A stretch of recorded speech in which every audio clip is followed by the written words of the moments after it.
चलिए, good evening everyone, good evening. कैसे हैं आप सब लोग? Good evening. जल्दी से लाइव आइए, 2-3 मिनट आपकी क्लास लेट हो गई है। गुड इवनिंग एवरीवन, जल्दी से आइए लाइव। मेरा कोई पीडीएफ नहीं है, तुम क्यों कर रहे हो ये सब? अच्छा, हाँ जी, नहीं कोई कमेंट सेक्शन ऑफ नहीं था। अच्छा, कल ना बच्चे कमेंट कर नहीं पा रहे थे, लेकिन क्लास चल रही थी। मैं सोच रही हूँ कि आज बच्चे क्यों नहीं आ रहे, मेरा बिल्कुल पढ़ाने का ही मन सा नहीं कर रहा था। यही हुआ ना कल रिवाज में, बीच में एक हो गया था ना प्रॉब्लम, तो वो सारे ही उसमें मुझे लगता है बैचेज में हो गई थी कल। अच्छा, तो कल तुम लोग कमेंट कर नहीं पा रहे थे।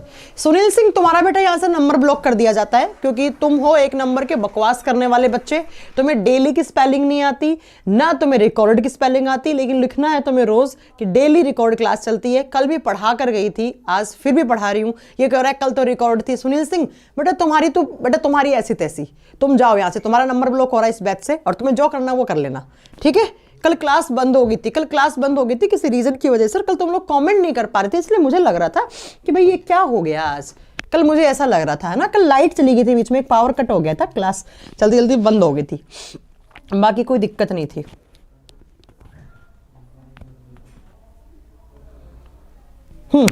चलो आज की क्लास स्टार्ट करते हैं हम। और सुनील सिंह का इसका नंबर निकालो, साइंस स्पेशल 11 में। बेटा इस सुनील सिंह के आईडी को ब्लॉक कर दो, है ना? हाँ, इसको उसको बोलिए, रोहन को बोलिए इसका नंबर निकाले और फिर वहां से ब्लॉक कर दीजिए इसको। हाँ, और कोई रिफंड अमाउंट भी नहीं देना इसको। चलो आइए बेटा, आज की क्लास स्टार्ट करें, है ना? आज की क्लास स्टार्ट करते हैं। कल तुम लोगों के कमेंट नहीं हो पा रहे थे ना, कल कुछ प्रॉब्लम हो गई थी। मैं सोचू तुम लोग आए क्यों नहीं, लाइव आए क्यों नहीं, कहाँ चले गए तुम लोग, मैं ये सोच रही, है ना? ये एक गधा है, एक पागल है ये। सॉरी मैं ऐसे वर्ड्स यूज कर रही, लेकिन कल भी इसने 20 कमेंट आकर बीच में करके गया मेरी क्लास में, ताकि टीचर मेंटली डिस्टर्ब हो इसकी क्लास में। 2-3 बच्चों के कमेंट आ रहा था, मैं उनके बराबर में नाम लेके पढ़ा रही थी। इसकी गिरारी इसी पे अटकी हुई है कि रिकॉर्ड क्लास है। इसका नंबर यहाँ से ब्लॉक कर दिया जाता है। सुनील जी, आपको जहां से लाइव पढ़ना है और जिस टीचर से पढ़ना है वहां पर जाकर पढ़िए, हमें आप जैसे बच्चे नहीं चाहिए। आई एम रियली सॉरी, आपकी वजह से मैं रोज रोज अपने इतने सारे बच्चों का दिमाग और टाइम खराब नहीं कर सकती, है ना? चलिए बेटा, मनीष यादव गुड मॉर्निंग बेटा। कौन सा विटामिन प्रतिरक्षा प्रणाली को मजबूत करता है? संजय का क्वेश्चन है कि कौन सा विटामिन है जो आपकी प्रतिरक्षा प्रणाली को मजबूत करता है? बेटा मैं पहले बता चुकी हूं कि विटामिन ए, और मेरे पास बुक आ गई, बहुत बढ़िया वीरेश कुमार। तो अगर आपसे ये क्वेश्चन किसी बच्चे ने पूछा है मुझसे कि कौन सा विटामिन इम्यून सिस्टम, बेटा यहां पर प्रतिरक्षा प्रणाली का मतलब है इम्यून सिस्टम, तो इम्यून सिस्टम के लिए 2 बताए थे मैंने, ए एंड विटामिन सी, लेकिन ज्यादा कौन? विटामिन सी, और उसके बाद विटामिन ए भी आप आंसर दे सकते हैं। एसबीआई असिस्टेंट क्लियर हो गया आज, अरे वाह, बधाई हो दिलीप, तुम्हें बहुत बहुत बधाई हो। मैम मैं झारखंड से हूँ, 17 को बुक ऑर्डर की थी बेटा, 1-2 दिन में आने वाली होगी। चलिए आइए, तो आज की क्लास स्टार्ट करते हैं बेटा। कल पता नहीं मेरे को बिल्कुल मजा नहीं आया तुम लोगों को पढ़ाने में, तुम लोग कमेंट नहीं कर पा रहे थे, किसी रीजन की वजह से कुछ हो गया था कल कमेंट सेक्शन में। मैं इतना ज्यादा मेरे को लगता है मैं क्या पढ़ाऊं, तुम लोग आ ही नहीं रहे, इसलिए। चलिए तो बेटा आज हम स्टार्ट कर, देखो हमने एक चैप्टर स्टार्ट किया था, कौन सा? Endocrine system. हम एंडोक्राइन सिस्टम पढ़ रहे थे, और जिसे हम क्या बोलते हैं? अंतःस्रावी तंत्र। और इस सिस्टम में हमें किसके बारे में पढ़ना है? हार्मोन्स के बारे में। कभी कभी तो ऐसा होता है मैं पूरा चैप्टर पढ़ा देती हूं और उसके बाद मुझे बच्चे बोलते हैं कि आप हार्मोन नहीं पढ़ाओगे क्या? तो बेटा हार्मोन का मतलब क्या है? हार्मोन का मतलब वो ग्लैंड्स, वो ग्रंथियां जो हार्मोन बनाती हैं, तो उन ग्रंथियों को हम एंडोक्राइन ग्लैंड्स बोलते हैं, और पूरे सिस्टम को हम एंडोक्राइन सिस्टम बोलते हैं, अंतःस्रावी तंत्र बोलते हैं। अब हमने बात की थी कि हमें कितनी पढ़नी है? 9 पढ़नी है। अब 9 में से कल मैंने पढ़ा दी थी 1। अरे यार कितना मोटा कर रखा है इन लोगों ने। हाँ, तो कल हमने 1 पढ़ ली थी बेटा, कौन सा? क्या हो रहा है, इतने मोटे मोटे पेन? इस बोर्ड पे मैं बहुत ही 3-4 महीने बाद क्लास ले रही हूँ, इसके फंक्शन ही भूल गई। हाँ जी, तो कल हमने कौन सा पढ़ लिया था? थायराइड को हमने कंप्लीट कर दिया था। बेटा देखो थायराइड ग्लैंड से अगर ज्यादा क्वेश्चन आते हैं, कौन कौन से बताती हूँ आपको मैं। सबसे पहला क्वेश्चन क्या आता है कि लार्जेस्ट एंडोक्राइन ग्लैंड कौन सी है? थायराइड। बटरफ्लाई के आकार की कौन सी है? थायराइड। गले में कौन सी होती? थायराइड। मेटाबॉलिक रेट को इंक्रीज कौन करता? थायराइड। उसके बाद अगर आपसे पूछे कि हमारे बॉडी में वाटर बैलेंसिंग का काम कौन करता? थायराइड। बीएमआर को कौन रेगुलेट करता? थायराइड। ये सब कल बता चुकी थी। अब आज चलते हैं हम दूसरी ग्लैंड के ऊपर, और दूसरी का नाम लिखिए जल्दी से मेरे साथ, नोट कीजिए, पैराथायरॉइड ग्लैंड। कौन सी? Parathyroid gland. 2 नंबर पे लिखेंगे हम प्यारे बच्चों, पैराथायरॉइड ग्लैंड। अब हिंदी में इसको पैराथायरॉइड ग्रंथि बोल देंगे, इतना सा डिफरेंस है, लेकिन अगर आप लिख रहे हो तो लिख लीजिए पैराथायरॉइड ग्रंथि, पैराथायरॉइड ग्रंथि। बेटा नाम से क्लियर है, एक है थायरॉइड, एक है पैराथायरॉइड। थायरॉइड के पैरों में होती है बेटा, है ना, थायरॉइड के पैरों में पैराथायरॉइड। सुनिएगा जरा ध्यान से, क्या देखिए बेटा, क्या हार्मोन कैसे बनता है मैम? मोहित, अगर आपने बेटा मेरी क्लास ज्वाइन की हो तो मैंने प्रीवियस क्लास में बताई थी कि प्रोटीन्स के बने हुए होते हैं हार्मोन, ठीक है, या तो प्रोटीन के, या हो सकता है अमीनो एसिड के, या स्टेरॉइड वगैरह के बने हुए होते हैं, ठीक है। चलिए, हाँ सुनिए बेटा, अब पैराथायरॉइड का मतलब क्या होता है? कल की क्लास में हमने क्या पढ़ा कि ऐसे थायरॉइड ग्लैंड होती है एच आकार की, और इसी थायरॉइड ग्लैंड के 4 किनारे हैं। देखो बेटा 1 2 3 4, ये देखो ऐसे 1 2 3 4, ये जो एच आकार की या बटरफ्लाई जैसी दिखती है वो तो कौन सी होगी बेटा? थायरॉइड। और थायरॉइड के पैरों में जो होती है वो पैराथायरॉइड। तो ये कौन सी ग्लैंड है? 4 पैराथायरॉइड। अगर कोई आपसे पूछे एग्जाम में कि पैराथायरॉइड ग्लैंड की संख्या कितनी होती है, तो आप बताएंगे नंबर में कितने हैं? ये 4, 4 नंबर में क्या है? 4। और कहां आती है बेटा? तो आप क्या बताएंगे? आप बताओगे क्या बेटा कि पैराथायरॉइड ग्लैंड, ये जो थायरॉइड ग्लैंड है इनके पैरों पर होती हैं 4 पैराथायरॉइड ग्लैंड। अब बात करते हैं कि इसकी लोकेशन क्या है। तो जहां थायरॉइड है वहीं पर क्या है? पैराथायरॉइड है। वहीं पर क्या है? पैराथायरॉइड है। और इसकी लोकेशन क्या लिखोगे हम? नेक में। नेक का मतलब क्या है? गर्दन में, क्योंकि गर्दन में क्या होती है? थायरॉइड, तो वहीं पर क्या होती है? पैराथायरॉइड है। सुसोवम मित्रा, ओके बेटा, आपने आज क्लास ज्वाइन।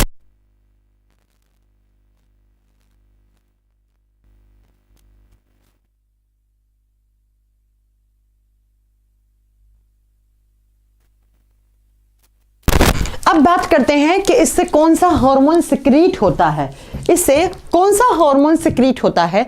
तो बेटा इससे जो हार्मोन बनता है वो सिर्फ एक ही हार्मोन है। आप बताएंगे पैराथायरॉइड ग्लैंड से एक ही हार्मोन सिक्रीट होता है, एक ही हार्मोन बनता है, और उस हार्मोन के नाम 2 होते हैं। एक ही हार्मोन के 2 नाम हैं। कौन कौन सा? तो पहले लिखिएगा, इससे बनने वाले हार्मोन को बोलते हैं पैराथायरॉक्सी हार्मोन, पैराथायरॉक्सी या पैराथायरॉइड हार्मोन। और इसी हार्मोन का एक नाम और होता है बेटा, इसको बोलते हैं कोलिप्स हार्मोन। कौन सा हार्मोन?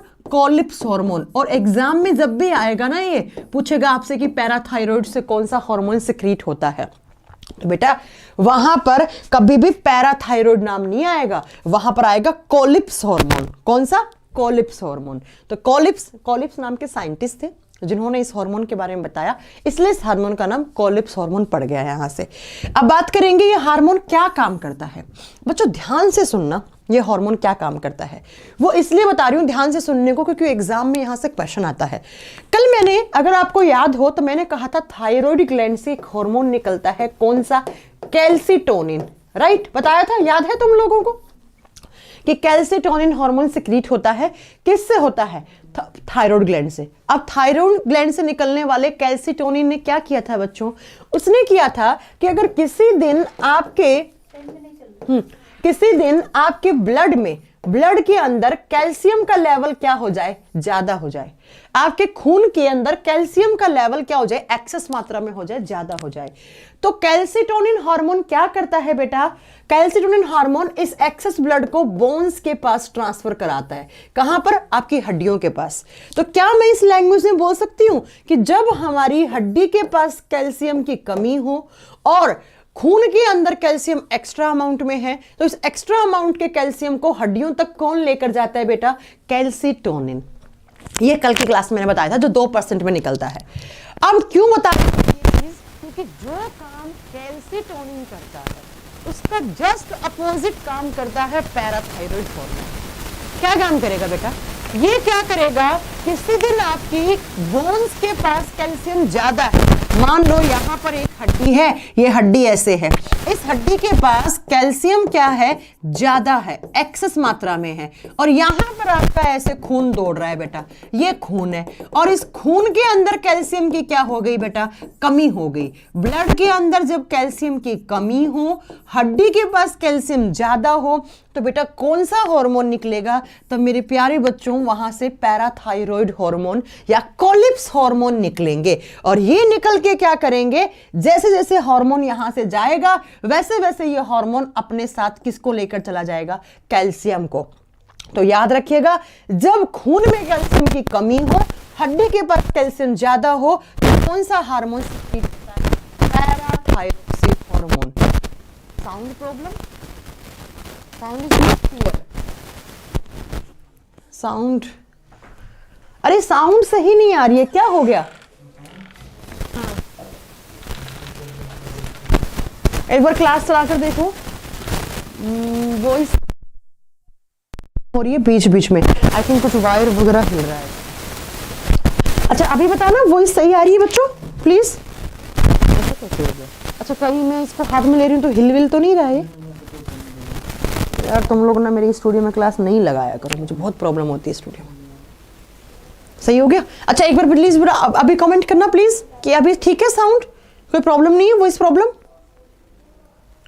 अभी भी ठीक नहीं हुआ है, अभी भी वॉइस प्रॉब्लम है। एक बार चेक कीजिए कैसी प्रॉब्लम आ रही है बेटा। अभी ठीक है? Yes yes yes, okay ma'am. Buffering हो रही है, बफरिंग हमारी साइड से नहीं है बेटा, यस क्लियर है, ओके चलो, शायद मैंने उसको हाथ में ले रखा था ना, माइक को भी मैंने पॉकेट में रख लिया है, तो अब ठीक हो जाएगा। चलिए आइए मैं रिपीट कर दूं एक बार, चलिए इस बात को मैं रिपीट कर देती हूँ, सुनिए। ये हार्मोन क्या करता है, जो काम कैल्सिटोनिन करता है उसका जस्ट अपोजिट, उसका जस्ट अपोजिट कौन काम करता है, तो आप बताओगे कि कौन करता है, तो आप बताओगे पैराथायरॉइड हार्मोन करता है। अब कैल्सिटोनिन ने क्या किया था बच्चों, कैल्सिटोनिन ने ब्लड के अंदर जो कैल्शियम अधिक था, उस अधिक कैल्शियम को किसके पास लेकर गया था, बोन्स के पास लेकर गया था। ठीक है, अब क्या होगा बच्चों कि जिस दिन आपके, ये एक हड्डी है, ये एक बोन है बेटा, और जब बोन्स के पास कैल्शियम क्या हो, ज्यादा, और ब्लड के पास कैल्शियम क्या हो, कम, तब, हाँ अभी सही है साउंड, तब बेटा कौन सा हार्मोन निकलता है, आप बताओगे पैराथायरॉइड हार्मोन। अब आप में से बहुत सारे बच्चों को यह लग रहा होगा कि मैम खून में कैल्शियम की जरूरत क्या है, खून में कैल्शियम क्या करेगा, हमें क्यों चाहिए खून में कैल्शियम, हड्डियों को तो लो कैल्शियम की जरूरत होती है, सही बात है, लेकिन मगर अगर मैम खून में नहीं है तो क्या प्रॉब्लम हो जाएगा? नहीं बेटा, खून में भी कैल्शियम होना बहुत जरूरी है। देखो क्या करता है, खून के अंदर जो कैल्शियम होता है ना, वो ब्लड का क्लोट करवाता है बेटा, ब्लड क्लोटिंग करवाता है, रुधिर का थक्का जमाने में सहायक होता है।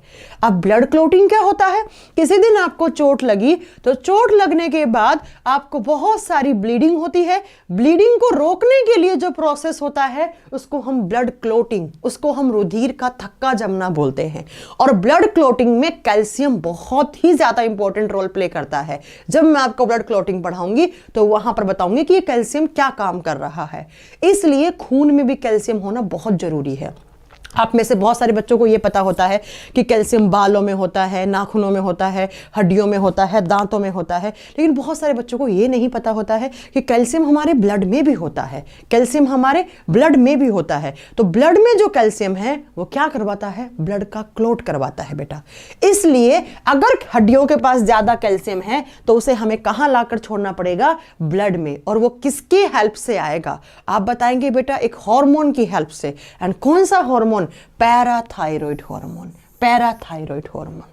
अब मैं अगला जो पॉइंट लिखवाने वाली हूं ना, प्लीज उसे नोट बनाकर लिखें, और नोट में जो मैं पॉइंट लिखवाती हूँ ना बेटा, वो डायरेक्ट एग्जाम में वन लाइनर के फॉर्म में क्वेश्चन पूछे जाते हैं। क्या, सुनिए, जब कोई एक हार्मोन कोई काम करता है, उसका जस्ट अपोजिट कोई दूसरा हार्मोन काम करता है। जैसे कैल्सिटोनिन ने जो काम किया था उसी का जस्ट अपोजिट किसने किया है मेरे प्यारे बच्चों? जस्ट अपोजिट पैराथायरॉयड हार्मोन ने किया है। तो बेटा जब दो हार्मोन एक दूसरे के अपोजिट काम करते हैं तो उन हार्मोन को कहा जाता है काउंटरएक्ट हार्मोन। कौन से हार्मोन? Counteract hormone. हिंदी में बोलते हैं विरोधाभास, एक दूसरे का विरोधाभास हार्मोन। एग्जाम में क्वेश्चन पूछे कि ह्यूमन बॉडी में कौन कौन से हार्मोन काउंटरएक्ट हार्मोन कहलाते हैं, आप बताओगे नंबर 1 पे कैल्सिटोनिन, नंबर 2 पे पैराथायरॉयड हार्मोन। और शायद आपको इस लाइन का मीनिंग समझ में आ गया होगा कि काउंटरएक्ट हार्मोन्स का मीनिंग क्या होता है। ठीक है बेटा, विटामिन के भी करता है ब्लड क्लोटिंग, लेकिन कैल्शियम भी हेल्पफुल होता है। अब वो विटामिन है, ये मिनरल है बेटा कैल्शियम। ठीक है, तो याद रखिएगा कि एक हार्मोन जो काम करता है उसका जस्ट अपोजिट दूसरा हार्मोन काम करता है तो उनको हम काउंटरएक्ट हार्मोन बोलते हैं। तो काउंटरएक्ट हार्मोन का पहला पेयर, पहला जोड़ी कौन कौन हो गया? Calcitonin and parathyroid hormone. बस इस ग्लैंड के बारे में इतना ही जानना है आपको। थायराइड ग्लैंड के चारों किनारों पे 4 भागों में बंटी हुई कौन होता है बेटा? आप बताओगे कौन? पैराथायरॉयड। कौन सा हार्मोन? पैराथायरॉक्सी या कोलिप्स हार्मोन। क्या करता है? कैल्शियम के लेवल को मेंटेन करता है। कैसे मैम? जब मैम कैल्शियम खून में कम हो, हड्डियों के पास एक्स्ट्रा कैल्शियम पड़ा है तो उस एक्स्ट्रा कैल्शियम को खून में लाकर रखेगा, और अगर खून में कैल्शियम की कमी हो जाएगी तो बेटा ब्लड की क्लोटिंग होने में टाइमिंग ज्यादा लगेगा, आपकी ब्लीडिंग रुकेगी नहीं और आपको बहुत ज्यादा आपका खून बाहर निकल जाएगा। इसलिए खून में भी कैल्शियम के लेवल को मेंटेन करना बहुत आवश्यक है। ठीक है, आपको समझ में आ गया इस ग्लैंड के बारे में? एक ही हार्मोन बेटा, एक ही हार्मोन बनाता है ये। अनसुलझा क्वेश्चन बाद में बताऊंगी बेटा, जब मैं पढ़ा रही हूं तो बीच में क्वेश्चन ना पूछें, लास्ट में पूछना क्लास के 10 मिनट में। अब अगली ग्रंथि पे चलते हैं 3 नंबर पर। 3 नंबर पे नेक्स्ट कौन सी ग्लैंड पढ़ाऊंगी मैं आपको? नेक्स्ट ग्लैंड लिखेंगे हम थाइमस ग्लैंड। कौन सी ग्लैंड? Thymus gland. हिंदी में सेम नाम है बेटा, थाइमस ग्रंथि बोला जाएगा इसे। हिंदी में इसका नाम हो जाएगा थाइमस ग्रंथि, थाइमस ग्रंथि। अब बात करते हैं इस ग्लैंड के बारे में। इस ग्लैंड से सिर्फ और सिर्फ 3 क्वेश्चन बनते हैं एग्जाम में। सबसे पहला, भाई ग्लैंड है तो आप जानते हैं कि क्या बनाएगी? हार्मोन बनाएगी। ठीक है मैम, आपकी बुक इलाहाबाद में बनती है क्या? बुक स्टोर पे मिल जाएगी क्या? बेटा इलाहाबाद नहीं, आप ऑनलाइन परचेज कर लो। अभी बुक स्टोर पे प्रयागराज में पहुंची नहीं होगी, पटना वगैरह में आज या कल पहुंचने वाले हैं।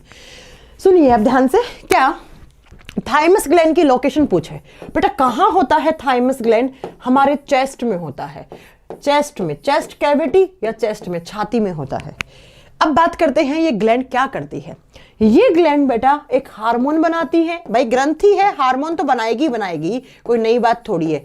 कौन सा हार्मोन बनाएगी? तो ये बनाती है जिस हार्मोन का नाम होता है थाइमोसिन हार्मोन। कौन सा हार्मोन? Thymosin hormone. पहला क्वेश्चन तो यही आएगा कि थाइमोसिन हार्मोन कौन सी ग्लैंड रिलीज करती है? विच ग्लैंड सिक्रीट थाइमोसिन हार्मोन? कौन सी ग्लैंड बेटा? Thymus gland.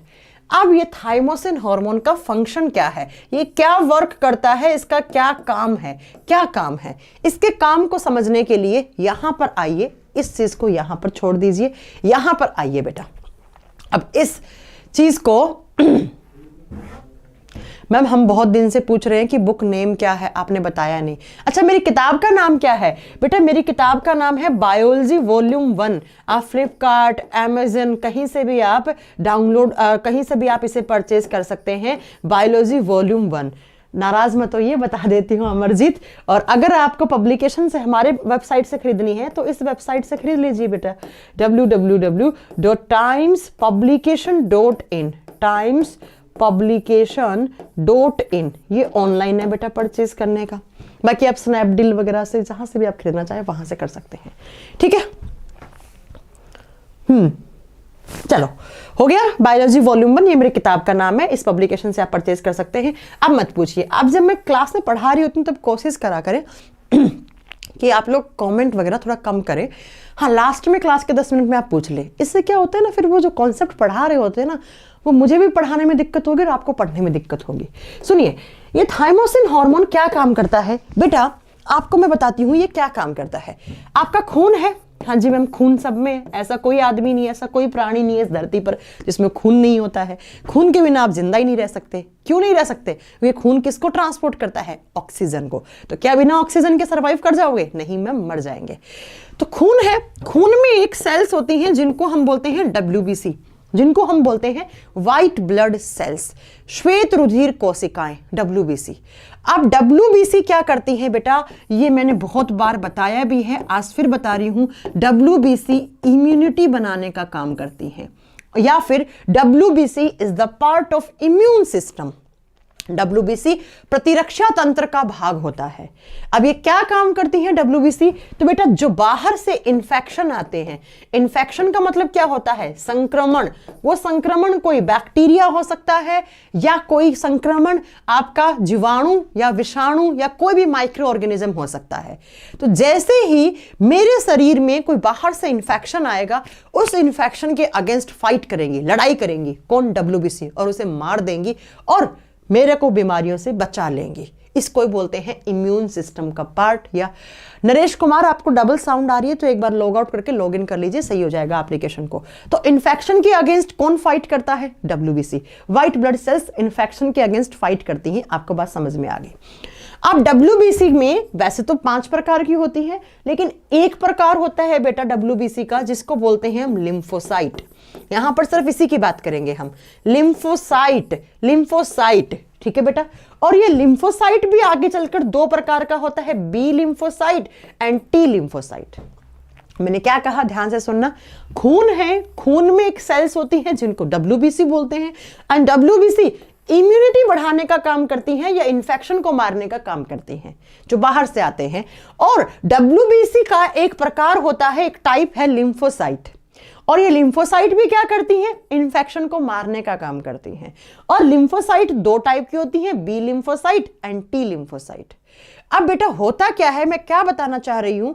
मैं सिर्फ और सिर्फ ये बात बताना चाह रही हूं कि लिम्फोसाइट एक प्रकार का WBC है, और ये लिम्फोसाइट इन्फेक्शन को मारता है। और बेटा लिम्फोसाइट 2 प्रकार की हैं, B और T लिम्फोसाइट। अब बच्चों मैं ये बता रही हूं कि जो खून है वो खून कहां बनता है?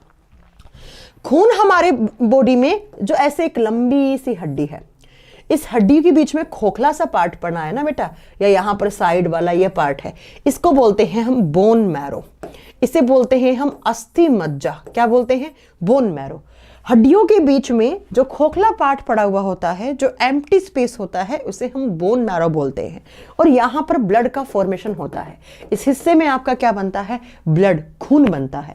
तो बेटा ये कॉमन सेंस की बात है, जहां खून बनता है वहीं पर क्या बनती है? WBC। वहीं पर क्या बनती है? B और T लिम्फोसाइट। तो B और T लिम्फोसाइट एक प्रकार की सेल्स हैं, क्योंकि देखो WBC व्हाइट ब्लड सेल, कोशिका है एक प्रकार की। तो ये कोशिकाएं कहां बनती हैं? अस्थि मज्जा में बनती हैं, बोन मैरो में बनती हैं। खून बना, खून बनने के बाद बाहर आया खून हड्डियों से, और बाहर आया तो क्या बाहर आएंगी? WBC। और बाहर साथ में मतलब कौन आएगा? लिम्फोसाइट। तो बेटा ये लिम्फोसाइट जो होती हैं ये बनती कहां है? बोन मैरो में। बन गई बोन मैरो में। लेकिन बेटा बोन मैरो सिर्फ बनाता है, लेकिन ये मैच्योर होने के लिए ये लिम्फोसाइट कहां आती हैं? थाइमस ग्लैंड के पास। और इन्हें मैच्योर कौन करता है? थाइमोसिन। ये पॉइंट मुझे बताना था आपको, ये पॉइंट मुझे बताना था कि थाइमस ग्लैंड से निकलने वाले थाइमोसिन हार्मोन क्या करते हैं? हेल्प करते हैं किसके मैच्योरेशन में, किसकी परिपक्वता में? आप बताओगे B एंड T लिम्फोसाइट। किसको? B एंड T लिम्फोसाइट को। तो बेटा यहां से तो बनी, जैसे एक छोटा सा बच्चा होता है उसका जन्म होता है, जैसे T लिम्फोसाइट, B लिम्फोसाइट, इनका जन्म हुआ कहां पर? बोन मैरो में। लेकिन उस बच्चे को हम स्कूल भेजते हैं या उसको हॉस्टल में छोड़ते हैं, तो वो मैच्योर कहां होता है? स्कूल में। स्कूल में उसको ट्रेनिंग मिलती है कि कैसे कैसे तुम्हें चीज़ों को देखना है, कैसे समझना है, कैसे आपकी लाइफ को आपको आगे चलकर बिताना है। ऐसे ही हॉस्टल में। तो बेटा उसको स्कूल में, या फिर पहले के ज़माने में गुरुकुल हुआ करते थे, वहाँ पर उसे ट्रेनिंग देते थे बच्चे को। ऐसे ही बच्चों कि खून बन, जैसे टी लिम्फोसाइट और बी लिम्फोसाइट बने तो कहाँ, बोन मैरो में, तो बोन मैरो तो इनका जन्म स्थान है, लेकिन ये मैच्योर होने के लिए कहाँ आए, थाइमस ग्लैंड से थाइमोसिन हार्मोन ने। थाइमोसिन हार्मोन ने इसे लड़ना सिखाया कि बच्चों बी और टी लिम्फोसाइट तुम्हारा काम क्या है, लड़ना। किसके अगेंस्ट, इन्फेक्शन के अगेंस्ट। तो बेटा थाइमोसिन हार्मोन क्या करता है, बी और टी लिम्फोसाइट को मैच्योर करता है, उनको परिपक्वता में सहायक होता है, उनको पकाने में, उन्हें मैच्योर करने में, उन्हें ट्रेनिंग देगा। ये ट्रेनिंग सेंटर है कि कैसे तुम्हें फाइट करना है। तो जब यहां आई तब तो बेचारी बच्ची सी आई थी बीओटी लिम्फोसाइट, जब यहां से निकलेंगी थाइमोसिन हार्मोन से तो बेटा वो एकदम प्रिपेयर्ड होएंगी, ठीक है, एकदम क्या हो जाएंगी, मैच्योर ओनली बी टाइप। नहीं बेटा देखो बताऊं मैं तो आपको, बी लिम्फोसाइट थोड़ी सी यहां पर ज्यादा आती हैं, लेकिन काम जो है वो दोनों का ही करते हैं, दोनों को ही यहां पर मैच्योर करने का काम करते हैं अर्जुन सोमवंशी, ठीक है। तो यहां पर बी और टी लिम्फोसाइट को मैच्योर, टी का मतलब था टारगेट सेल्स, टारगेट सेल्स। कुछ बी लिम्फोसाइट्स होती हैं जो आगे चलकर टी लिम्फोसाइट में कन्वर्ट हो जाती हैं अर्जुन, ठीक है अर्जुन। तो वो भी हम किस में काउंट करते हैं, टी लिम्फोसाइट में। जैसे ही यहां से निकलेंगी मैच्योर होंगी, और मैच्योर होकर क्या बोलेंगे, ओ मैं ही हूं सब कुछ, और वो क्या करेंगी बेटा, इन्फेक्शन से फाइट करेंगी और इन्फेक्शन को मार देंगी। तो कहने का मतलब बी और टी लिम्फोसाइट जब मैच्योर हो जाती है बेटा तो क्या करती हैं, वो इम्यूनिटी बढ़ाने का काम करती हैं, रोगों से लड़ने की प्रतिरोधक क्षमता को बढ़ा देंगे, रोगों से लड़ने की प्रतिरोधक क्षमता को बढ़ा देंगे। तो मैं क्या ये कह सकती हूं कि थाइमस ग्लैंड इम्यूनिटी इंक्रीज करने में हेल्पफुल होता है? यस मैम, आप कह सकते हो, बिल्कुल कह सकती हूं मैं कि थाइमस ग्लैंड इम्यून सिस्टम मतलब इम्यूनिटी बढ़ाने को क्या करती हैं, इम्यूनिटी बढ़ाने में हेल्प करती हैं। कैसे, किसको मैच्योर करके, लिम्फोसाइट को मैच्योर करके। तो अगर लिम्फोसाइट नहीं होती बेटा, या लिम्फोसाइट मैच्योर नहीं होती तो बेटा अपनी इम्यूनिटी लेवल लो होता या नहीं होता, बिल्कुल लो हो जाता बेटा, ठीक है। अब इस ग्लैंड के बारे में एक पॉइंट और सुनो, ये जो ग्लैंड है ना थाइमस ग्लैंड, ये बेटा ऐसे, इसका एक ग्राफ है इसके साइज को रिप्रेजेंट करने के लिए। जब आप 0 से 5 साल के होते हैं तो आप में ये थाइमस ग्लैंड बनना स्टार्ट होता है, मतलब जब आपका जन्म हुआ उसके तुरंत बाद, या होता है कि जब बच्चा आप एम्ब्रियो थे, आप माँ के पेट में थे, माँ के गर्भाशय में थे, तो हल्का हल्का टिश्यू की फॉर्म में ये ग्लैंड्स बनना स्टार्ट हो गई। तो मतलब आपका इस ग्रंथि का बनना शुरू हो गया। उसके बाद क्या होता है, 5 साल के बाद इसका साइज बहुत बढ़ता है, बहुत बढ़ता है। और जब आप 25 से 30 साल वाली उम्र में हो ना, 25, 30, 35 इतने साल में, तो इसका साइज बहुत बड़ा रहता है। लेकिन जैसे जैसे आप 26 या 30 साल के बाद होते हो ना, 26 बेसिकली 26 साल के बाद ही ऐसा होता है, आफ्टर 30 ईयर्स या 26 से स्टार्ट हो जाती है ये चीज। आफ्टर 26 या 30 ईयर्स, 26 या 30 साल के बाद धीरे धीरे धीरे धीरे धीरे धीरे धीरे इस ग्रंथि का साइज डिक्रीज होने लग जाता है। और जैसे ही आप 50 से 55 साल के होने लग जाते हो तो बेटा ये ग्रंथि जो है ये गायब सी हो जाती है। क्या हो जाएगी, ये गायब हो जाएगी, मतलब इसका साइज क्या हो जाएगा, डिक्रीज। तो बूढ़े लोगों में कौन सी ग्रंथि नहीं होती, जो लोग ओल्ड एज वाले होते हैं, ओल्ड एज में जब आप जाओगे, आप में जब बुढ़ापा आएगा तो कौन सी ग्रंथि का साइज डिक्रीज हो जाएगा, थाइमस ग्लैंड का। ये इकलौती ऐसी ग्लैंड है जिसमें ये चीज देखी जाती है, इसके अलावा किसी भी ग्रंथि में ऐसा नहीं होता है। तो याद रखिएगा, जब आप मैच्योर हो, मतलब 25, 26 या 18, 15 से 20 या 22, 23 साल में हो या 30 तक भी हो, तो आप में इम्यूनिटी लेवल बहुत हाई रहता है। क्यों, क्योंकि आप में लिम्फोसाइट्स बहुत जल्दी मैच्योर हो रही हैं। लेकिन जैसे जैसे आप 50-55 साल के होगे तो बेटा आपके शरीर में कौन गायब हो गया, थाइमस ग्लैंड। इसीलिए बूढ़े लोगों की इम्यूनिटी लेवल बहुत कम रहता है, बूढ़े लोगों का इम्यून सिस्टम बहुत कमज़ोर रहता है। इसीलिए बूढ़े लोगों में कोई भी इन्फेक्शन आता है बाहर से और उनके शरीर में इन्फेक्शन करके चला जाता है। क्यों, क्योंकि बेचारों के पास लिम्फोसाइट्स मैच्योर ही नहीं हो रही है। लिम्फोसाइट्स बन रही हैं लेकिन वो मैच्योर नहीं है। जब मैच्योर ही नहीं है तो बेटा क्या वो काम करेंगी, नहीं करेंगी। तो ओल्ड एज में कौन सी ग्रंथि गायब हो जाती है, आप बताओगे थाइमस ग्लैंड। या किस ग्रंथि का आकार उम्र के साथ घट जाता है, ऐसा कोई क्वेश्चन आए तो क्या बताएंगे, थाइमस ग्लैंड का। या बेटा अगर थाइमस ग्लैंड डिसअपीयर हो गई, गायब हो गई, तो आप में क्या फर्क देखने को मिलेगा? मैम हमारे बॉडी में इम्यूनिटी लेवल क्या हो जाएगा? डिक्रीज हो जाएगा। इम्यूनिटी लेवल में कमी आ जाएगी, इम्यून सिस्टम कमजोर हो जाएगा और कोई भी इन्फेक्शन बाहर से आ सकता है और हमें बीमारियां कर सकता है। लेकिन आपने देखा होगा कि 20, 22, 24, 25 साल की उम्र में आप जब होते हो तो आप लोगों को जुकाम, सर्दी, खांसी होता है तो आप लोग कोई दवाई नहीं लेते हो, हर बार डॉक्टर के पास नहीं जाते हो, तो 2-3 दिन बाद आप अपने आप ठीक हो जाते हो। क्यों? क्योंकि जुकाम और आपके जो खांसी वगैरह, आपको कोई बीमारी हो रही है, हल्का फुल्का कोई बीमारी है, तो आपकी बॉडी में जो इन्फेक्शन आ रहा है उस पर अटैक करती हैं, लिम्फोसाइट उसे मार देती हैं। इसलिए आप दवाई नहीं भी खा रहे हो तो काम चल रहा है, क्योंकि आप में लिम्फोसाइट मैच्योर हो रही हैं। लेकिन बूढ़े लोगों में अगर हल्की सी जुकाम होती है तो बेटा अगर वो दवाई नहीं लेंगे तो वो जुकाम 20-25 दिन तक कंटिन्यू रहेगी उनमें, क्योंकि उनमें क्या मैच्योर नहीं हो रही हैं? लिम्फोसाइट्स। तो बेटा कभी भी एग्जाम में क्वेश्चन आ जाए ना कि कौन सी ग्रंथि इम्यूनिटी लेवल को इंक्रीज करती है, कौन सी ग्रंथि? थाइमस ग्लैंड, थाइमस ग्लैंड, ठीक है। और किस ग्रंथि के गायब होने से इम्यूनिटी लेवल डिक्रीज हो जाएगा? Thymus gland. हो गया? एक ही हार्मोन था बेटा, ये पॉइंट नोट कर लेना, और इसके अलावा कुछ भी नहीं। Ma'am meaning of immunity Hindi में क्या बताऊं? रोगों से लड़ने की प्रतिरोधक क्षमता। बेटा जो पावर होती है अगेंस्ट, किसके अगेंस्ट? जो भी बाहर से इन्फेक्शन आता है उसके अगेंस्ट फाइट करने की पावर को हम इम्यूनिटी बोलते हैं। इम्यूनिटी, रोगों से लड़ने की प्रतिरोधक क्षमता। चलिए, तो ये हो गया आपका थाइमस ग्लैंड। तो थायराइड, पैराथायराइड, थाइमस ग्लैंड तीनों कंप्लीट हो चुकी हैं। अब चलते हैं 4 नंबर पर। 4 नंबर पर हम कौन से पढ़ेंगे? तो 4 नंबर पर बेटा हम पढ़ेंगे यहाँ पर आप लिखेंगे किसको? पैनक्रियास। 4 नंबर पे लिखेंगे पैनक्रियास, जिसको हिंदी में क्या बोलते हैं हम?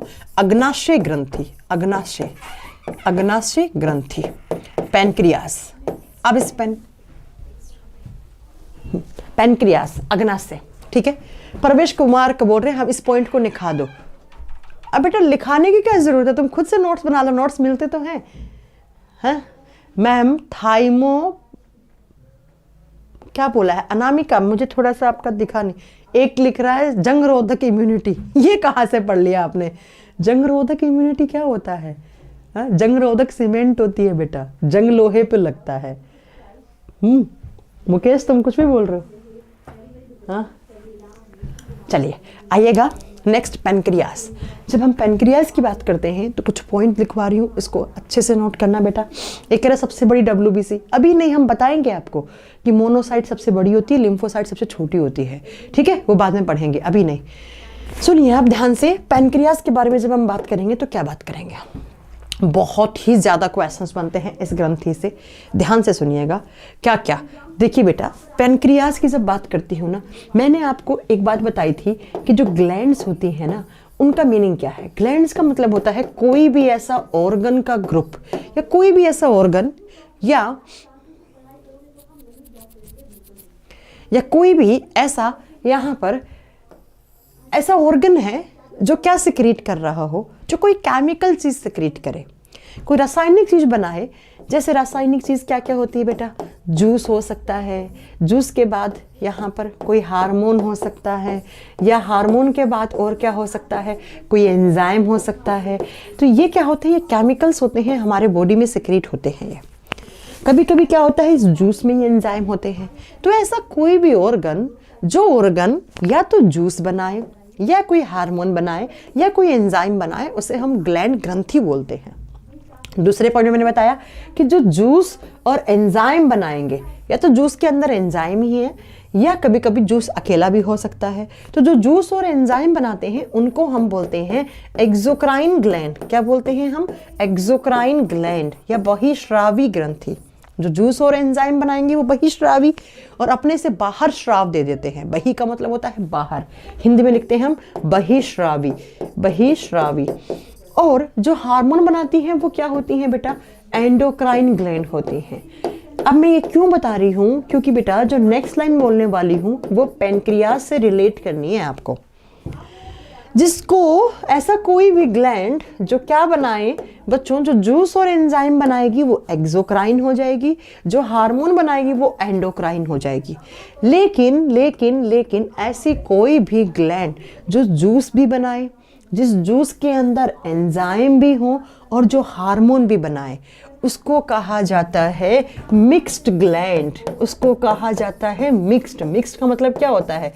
मिश्रित ग्रंथि, मतलब इन दोनों का मिक्स, एंडोक्राइन एक्सोक्राइन का मिक्स हो गया। ठीक है, तो अब एग्जाम में क्वेश्चन क्या आएगा कि हमारे बॉडी में कौन सी ग्लैंड है जिसको हम मिक्स्ड ग्लैंड बोल सकते हैं, किसको हम मिश्रित ग्रंथि बोल सकते हैं? पैनक्रियास। अब आपसे पूछे कि पैनक्रियाज मिक्स ग्लैंड क्यों है, तो आप क्या बताओगे बेटा? ये दोनों ग्लैंड्स की तरह काम करती है, endocrine and as well as exocrine. ये बहिश्रावी अंतःश्रावी दोनों की तरह बिहेव करती है। यहाँ पे लिख भी सकते हो आप कि ये एक्सोक्राइन मतलब बहिश्रावी और दूसरी साइड एंडोक्राइन मतलब अंतःश्रावी, दोनों की तरह काम करा, इसलिए हमने इसको क्या बोला? Mixed gland. मिक्स्ड ग्लैंड बोल दिया। अब बात करते हैं, ये कॉन्सेप्ट मुझे लगता है आपको समझ में आ गया होगा। किसी को नहीं आता तो वो रिपीट भी करवा सकते हैं मुझसे, ऐसी कोई बात नहीं है। अब बात करते हैं मेरे प्यारे बच्चों कि इसकी लोकेशन क्या है, ये पैनक्रियास कहाँ होता है, आपको कहाँ दिखेगा, ये इसकी लोकेशन क्या है, स्थान क्या है, कहाँ पर पाया जाता है। जब लोकेशन की बात करते हो तो आप एनसीईआरटी वगैरह पढ़ोगे तो उसमें एक टर्म लिखा हुआ होता है, जिस टर्म को बोलते हैं हम एब्डोमिनल कैविटी। एब्डोमिनल कैविटी, और हिंदी मीडियम वाले बच्चे बोलते हैं इसे उदर गुहा। बेटा एब्डोमिनल कैविटी क्या होता है सुनिएगा, जहाँ पर आपका चेस्ट खत्म होता है, छाती वाला पार्ट खत्म हो जाता है, जहाँ से आपका स्टमक वाला पार्ट स्टार्ट होता है और जहाँ पर छोटी आंत बड़ी आंत होती है, उसे हम एब्डोमिनल के नाम से जानते हैं साइंस में, एब्डोमिनल के नाम से। अब ये पैनक्रियास एग्जैक्ट कहाँ दिखेगा आपको मैं वो बताती हूँ।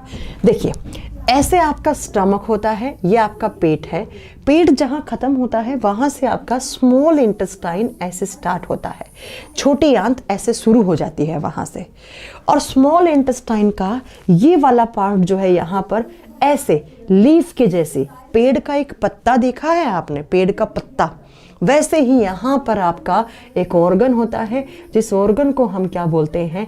पैनक्रियास। और ये ऑर्गन ग्रंथि की तरह काम करता है, इसलिए हम इसे ग्रंथि भी कह सकते हैं। और कौन सी ग्रंथि बेटा? Mixed gland. क्यों? क्योंकि बेटा ये एक्सोक्राइन और एंडोक्राइन दोनों की तरह काम करता है। कैसे? अभी थोड़ी देर के बाद समझ में आएगा, तो नोट कीजिएगा इस चीज को। कैसे नोट करोगे कि पैनक्रियास एब्डोमिनल कैविटी में होता है। अब एब्डोमिनल कैविटी का मीनिंग समझ में आ गया, ये वाला हिस्सा जहां पर स्टमक से नीचे स्मॉल इंटेस्टाइन, लार्ज इंटेस्टाइन, छोटी आंत बड़ी आंत होती है, और ये छोटी आंत से ही जुड़ा हुआ हिस्सा है, एक छोटी आंत से ही जुड़ा हुआ होता है पैनक्रियास। ठीक है, तो आपसे कभी एग्जाम में पूछे कि पैनक्रियास की स्ट्रक्चर या इसकी संरचना किसके जैसी है? लीफ के जैसी है, पेड़ का जैसे पत्ता होता है ना, उसके आकार की संरचना है इसकी। और किससे जुड़ा हुआ है, किस अंग से? तो बेटा बताओगे ये एसआई का मतलब क्या है? स्मॉल इंटेस्टाइन, छोटी आंत से ये कनेक्टेड है। ठीक है, अब सुनिए नेक्स्ट पॉइंट क्या आता है। इस पैनक्रियास की खोज हुई थी बेटा, प्रॉपर इसकी खोज की गई। कौन से साइंटिस्ट ने की? तो आप बताओगे बेटा, यहाँ पर जिन्होंने साइंटिस्ट ने पैनक्रियास की खोज की थी उनका नाम है लैंगरहेंस। लैंगरहेंस के नाम के साइंटिस्ट ने यहाँ पर खोज की, किसकी? पैनक्रियास की। ठीक है, pancreas was discovered by Langerhans. Langerhans ने अग्नाशय की खोज की। अब क्या होता है बेटा, पैनक्रियास एक ऑर्गन है, ऑर्गन तो है ही, वो बात अलग है, ग्लैंड है, वो बात अलग है, ग्लैंड है कि कुछ सिक्रेशन देती है, ये तो ग्रंथि बोल दिया हमने। अब बेटा क्या होता है, इस पैनक्रियास के अंदर बेसिकली सेल्स होती हैं, और वो सेल्स कितने टाइप की होती हैं? तो आप बताओगे 4 टाइप की होती हैं। पैनक्रियास में 4 टाइप की सेल्स होती हैं। 4 types of cells are present in pancreas. अग्नाशय में 4 प्रकार की कोशिकाएं पाई जाती हैं। कौन कौन सी कोशिकाएं? और इन्हीं कोशिकाओं को, जो 4 टाइप सेल्स है ना, इन्हीं कोशिकाओं को हम एक नाम और देते हैं। Islets of Langerhans. क्या बोलते हैं इनको? इनको बोलते हैं हम आइलेट्स ऑफ लैंगरहैंस। बेटा लैंगरहैंस ने खोज की इसकी और इसको हम आइलेट्स ऑफ लैंगरहैंस, हिंदी में कहा जाता है लैंगरहैंस की द्वीपिकाएं। लैंगरहैंस की द्वीपिकाएं, द्वीपिकाएं, द्वीपिकाएं, द्वीपिकाएं। ठीक है, तो एग्जाम में कभी कभी क्वेश्चन आता है कि आइलेट्स ऑफ लैंगरहैंस या लैंगरहैंस की द्वीपिकाएं किस ग्रंथि से रिलेट करता है? पैनक्रियास, अग्नाशय से रिलेट करता है, क्योंकि लैंगरहैंस ने अग्नाशय की खोज की तो वहां से नाम पड़ा क्या? Islets of Langerhans. इन्हीं कोशिकाओं को नाम दिया है हमने। अब कौन कौन सी सेल्स होती हैं बेटा, तो वो पढ़िएगा कि अग्नाशय में कुल 4 प्रकार की सेल्स होती हैं। इनके नाम लिखिए कौन कौन सी सेल्स, यहाँ लिखती हूँ तो आप इसको चीज़ को यहाँ से पढ़ लेना। ऐसे 4 टाइप की सेल्स होती हैं। सबसे पहली लिखोगे अल्फा सेल, अल्फा कोशिका। दूसरी होती है बीटा सेल, बीटा कोशिका। तीसरी होती है मेरे प्यारे बच्चों डेल्टा सेल और चौथी होती है बेटा एफ सेल, एफ सेल। तो पैनक्रियाज में कुल कितनी प्रकार की सेल्स? 4 प्रकार की। इन्हें हम क्या बोलते हैं? लैंगरहैंस की द्वीपिकाएं भी बोलते हैं, alpha, beta, delta and F. 1 minute का होल्ड कीजिए, मैं थोड़ा सा पानी पी लूं, गला सूख गया।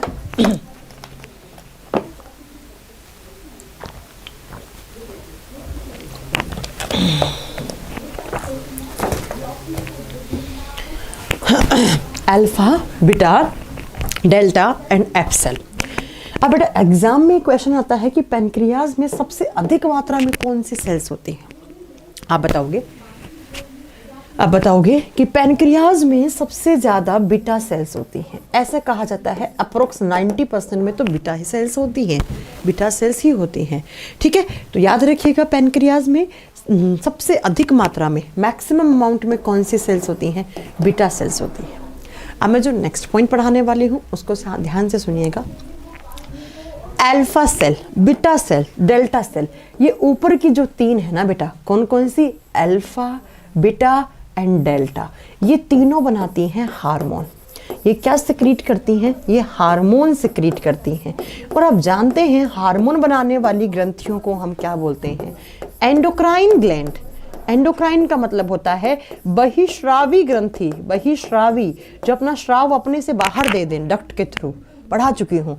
और जो एफ सेल होती है ना बेटा, ये सिक्रीट करती हैं जूस, ये जूस बनाती हैं बेटा, और उस जूस के अंदर एंजाइम होते हैं। और बेटा मैंने बताया है जूस और एंजाइम बनाने वाली क्या होती हैं? एक्सोक्राइन होती हैं। और एक्सोक्राइन का मतलब क्या होता है? बहिश्रावी। एक्सोक्राइन का मतलब क्या होता है? बहिश्रावी। तो इसीलिए तो हमने पैनक्रियाज को मिक्स्ड बोला, क्योंकि पैनक्रियाज ने एंडोक्राइन और एक्सोक्राइन दोनों की तरह काम करा, तभी तो pancreas is known as mixed gland. अग्नाशय को हम मिश्रित ग्रंथि का नाम क्यों दे रहे हैं? क्योंकि मैम जो पैनक्रियाज है, जो अग्नाशय है मैम, वो अग्नाशय, उस अग्नाशय की alpha cell, beta cell, delta cell क्या रिलीज करती हैं? हार्मोन।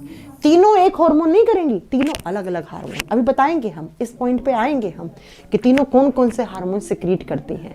लेकिन जो पैनक्रियाज की ये वाली सेल्स होती हैं, एफ सेल, ये बेटा एक जूस बनाती हैं, रस बनाती हैं, जिसको हम पैनक्रियाटिक जूस बोलते हैं, अग्नाशय रस बोलते हैं। और उस रस के अंदर क्या होते हैं? एंजाइम। तो बेटा एंजाइम बनाने वाली तो कौन सी होगी? एक्सोक्राइन, बहिश्रावी, जो अपना श्राव अपने से बाहर दें पतली पतली नलिकाओं की सहायता से।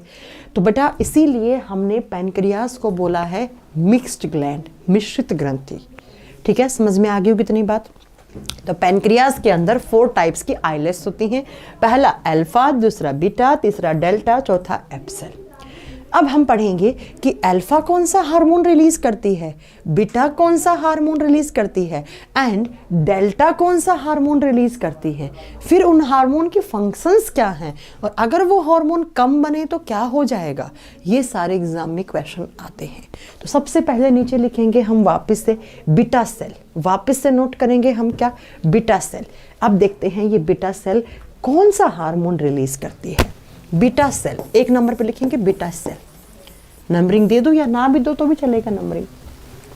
केमिस्ट्री की क्लास कब से स्टार्ट होंगी बेटा? एक बारी में हम 2 ही सब्जेक्ट करवा पाएंगे, फिजिक्स और बायोलॉजी आपका डेली चल रहा है, हम 3 क्लास नहीं करवा सकते। जब बायोलॉजी का रोज़ रोज़ मेरे से क्वेश्चन ना ही पूछें तो अच्छा है। जब बायोलॉजी का 30 से 40% सिलेबस हो जाता है तब मैं केमिस्ट्री वाला सेक्शन स्टार्ट करती हूँ। तो इसके लिए रोज़ रोज़ आप भी ना परेशान हो, मुझे भी ना परेशान करें बार बार कॉमेंट करके। जब मैं 30 से 40% बायोलॉजी हो जाएगा तो हम केमिस्ट्री पे आएंगे, ठीक है? क्योंकि एक दिन में 3 क्लास करवाना हमारे लिए भी पॉसिबल नहीं है। इससे आपके बैच से पहले जो हमारे 10 बैचेस थे उनमें हम एक दिन में एक ही क्लास करवाते थे। जैसे संडे मंडे होती थी उनमें मंडे ट्यूसडे फिजिक्स होता था, वेडनेसडे थर्सडे बायोलॉजी होता था, और Thursday Saturday Sunday Friday Saturday उसमें केमिस्ट्री होता था। तो अगर आपको इस सीक्वेंस में चाहिए तो आपकी केमिस्ट्री साथ साथ चल जाएगी। लेकिन अगर आपको डेली 2 क्लास चाहिए बेटा तो मैं आपको बता दूं कि आपकी केमिस्ट्री की क्लास जब बायोलॉजी हो जाएगा या बायोलॉजी 40 से 50% हो जाएगा तब मैं केमिस्ट्री करवाऊंगी, ठीक है? तो आप प्लीज़ बार बार मुझे कमेंट करके परेशान ना करें कि केमिस्ट्री कब होगा। केमिस्ट्री होगा, मैं ही पढ़ाऊंगी और बहुत अच्छे से पढ़ाऊंगी। लेकिन ये नहीं है कि एक दिन में 3 क्लास करवाएं हम, क्योंकि हमारे और भी बैचेज होते हैं ना। हमने कोई फेक प्रॉमिस किया था कि भाई आप जब क्या कहते हैं, आप जब बैच परचेज कर रहे होंगे तो हमने कभी ये नहीं बोला आपको कि आपको एक बारी में तीनों सब्जेक्ट करवा दिए जाएंगे। साइंस स्पेशल बैच नंबर 9 तक, हालांकि 10 में तो हमने एक दिन में 2 क्लास दी हैं, लेकिन 9 तक हम डेली एक क्लास देते थे 1.5 से 2 घंटे की। तो वो डेज के हिसाब से चलती थी। तो प्लीज़ बार बार कमेंट करके मेरे को मेंटली टॉर्चर ना करें हम, ठीक है? अगर 2 दिन केमिस्ट्री दूंगी देवेंद्र तो सिर्फ एक दिन में 1 क्लास हो पाएगी आपकी। तो 2 दिन फिजिक्स ले लो, 2 दिन केमिस्ट्री ले लो, 2 दिन बायोलॉजी ले लो, हमें कोई दिक्कत नहीं है। 2 दिन बायोलॉजी ले लो, 2 दिन फिजिक्स ले लो, 2 दिन केमिस्ट्री ले लो, मुझे कोई दिक्कत नहीं है बेटा। आप चाहते हैं तो हम यही कर लेंगे, ठीक है? अगर आप बोलोगे तो ये कर देंगे, नहीं तो आप चुपचाप पढ़िए। एक दिन में आपका फिजिक्स भी हो रहा है, एक दिन में आपको बायोलॉजी भी पढ़ा रहे हैं। जब बायोलॉजी 40% हो जाएगा तो मैं केमिस्ट्री पढ़ाऊंगी, उससे पहले नहीं हो पाएगा। आप डेली कमेंट ना ही करें तो अच्छा है, बार बार मुझे पूछे ना। मैम एंडोक्राइन ग्लैंड्स भी होंगी ना? बेटा एंडोक्राइन ग्लैंड्स पढ़ा तो रही हूँ, और क्या पढ़ा रही हूँ संजय? अब यही तो दिक्कत होती है आप लोगों की कि बाद में मैंने कहा था कुछ बच्चे आएंगे ऐसे जिनको चैप्टर का नाम ही नहीं पता। बेटा 3 दिन से एंडोक्राइन ग्लैंड्स ही चल रही हैं। संजय तुमने तो नाक कटवा दी मेरी। हाँ, एक्सोक्राइन पूछ रहे हो तो एक्सोक्राइन करवाऊंगी बेटा। आइए यहाँ पर बीटा सेल्स क्या करती हैं। सबसे पहले हम बीटा सेल्स के बारे में इसलिए पढ़ रहे हैं कि बीटा सेल्स जब होगा तो आपको अल्फा सेल अपने आप समझ में आ जाएगा। तो ये जो बीटा सेल्स हैं वो एक हार्मोन रिलीज करती हैं। कौन सा? Insulin hormone. कौन सा हार्मोन बेटा? इंसुलिन। अब इंसुलिन का नाम आपने बहुत बार सुना होगा, बताइए सुना है ना? सुना है ना? चलिए अब ये इंसुलिन क्या करता है पहले ये सुनेंगे हम आपको। लेकिन इंसुलिन के बारे में 2 पॉइंट और एग्जाम में बहुत बार पूछे जाते हैं। पहली बात, इंसुलिन एक हार्मोन है, इसकी खोज हुई है बेटा। इसकी खोज किसने की थी ये इसलिए पूछा जाता है। अब मोहम्मद अफलांसारी, आपका आंसर है B2, आपका आंसर है B2, विटामिन B2, ठीक है? सुनिए, तो इंसुलिन की खोज की थी किसने? तो बेटा 2 साइंटिस्ट एक साथ जुड़े थे, बैंटिंग एंड बेस्ट। जो बेस्ट हैं वही अपना बेस्ट देते हैं, बैंटिंग एंड बेस्ट। इन दोनों को इंसुलिन की खोज के लिए नोबेल प्राइज मिला हुआ है, नोबेल पुरस्कार मिला हुआ है, इसलिए इसकी खोज कभी कभी एग्जाम में पूछ ली जाती है। तो आप नोट कर लीजिएगा कि insulin was discovered by Banting and Best. अब बात करते हैं कि जो इंसुलिन हार्मोन होता है उसके निर्माण में जिंक का बहुत बड़ा रोल होता है। जिंक क्या है? एक मिनरल है, एक खनिज तत्व है। तो एग्जाम में क्वेश्चन आए कि जिंक जो होता है वो किस हार्मोन के निर्माण में सहायक है? Zinc is helpful in formation of which hormone? कौन सा हार्मोन? Insulin hormone. तो इंसुलिन हार्मोन की खोज की बैंटिंग एंड बेस्ट ने, और इसके निर्माण में कौन सा मिनरल हेल्पफुल है? जिंक है। तो अब बात करते हैं इस इंसुलिन की। इंसुलिन क्या काम करता है बेटा? इंसुलिन का काम होता है ब्लड शुगर लेवल को मेंटेन करना, ब्लड शुगर लेवल को मेंटेन करना, कि ब्लड के अंदर जो शुगर लेवल है उसको मेंटेन करना। अब मैम कैसे? ये लाइन आपको एनसीईआरटी में एज इट इज मिलेगी कि it maintain blood sugar level. या हिंदी में लिखा हुआ होगा यह रक्त शर्करा पर संतुलन बना के रखता है, या रक्त शर्करा को बैलेंस करने का काम करता है।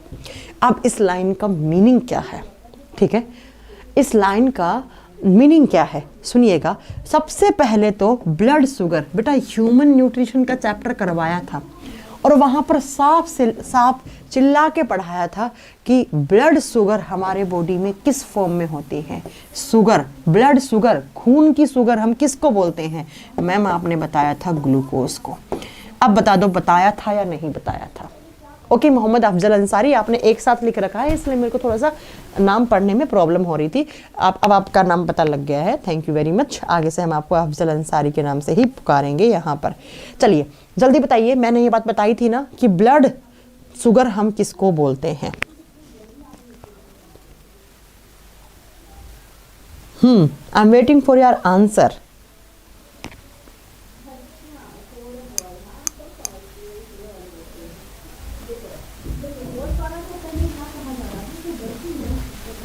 हो गया?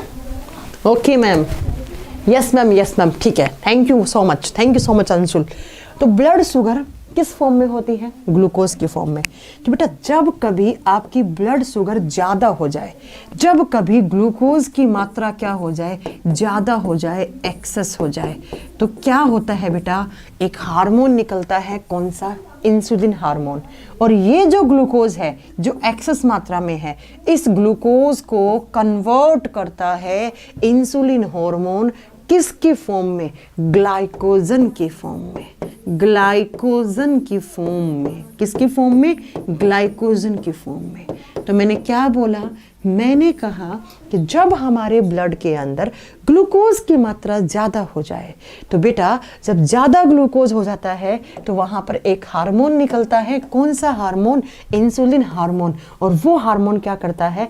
इस एक्सेस ग्लूकोज को किसकी फॉर्म में कन्वर्ट कर देता है? ग्लाइकोजन की फॉर्म में। और कौन सा हार्मोन? Insulin hormone. और ये ग्लाइकोजन जो है ये ज़्यादा है बेटा, ज़्यादा मात्रा का ग्लूकोज था, वही तो ग्लाइकोजन की फॉर्म में आया।